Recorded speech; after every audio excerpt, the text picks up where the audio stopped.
Penetapan Hendrik Lewerisa menjadi Gubernur Maluku terpilih, Murad dan Jeffrey absen.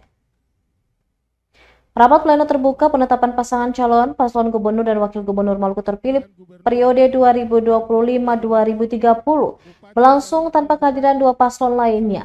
Dari pantauan di lokasi, baik Murad Ismail, Michael Watimena maupun Jeffrey Apolirahawarin dan Abdul Muktika Leobas hanya diwakilkan untuk menerima berita acara yang ditetapkan KPU.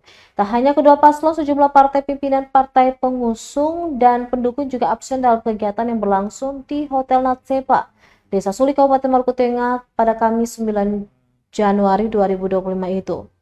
Di antaranya Partai Kebangkitan Bangsa atau PKB, Golkar, Nasdem, Partai Garuda, Partai Bulan Bintang, Partai Demokrat, dan Partai Umat. Meski begitu, rapat pleno terbuka penetapan Gubernur dan Wakil Gubernur Maluku pada pemilihan Kepala Daerah 2024 berjalan lancar. Hendrik Lewerisa dan Abdullah Fanat resmi ditetapkan Komisi Pemilihan Umum Provinsi Maluku sebagai pemenang.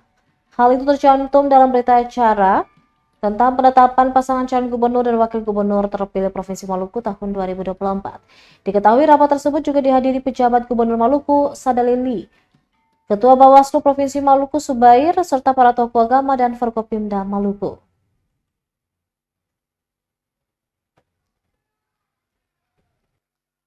Penyerahan berita acara langsung dilakukan oleh Ketua KPU Provinsi Maluku Bapak M. Sadik Fuad kepada pasangan calon gubernur dan wakil gubernur nomor urut 3. Download Tribun X sekarang, menghadirkan lokal menjadi Indonesia.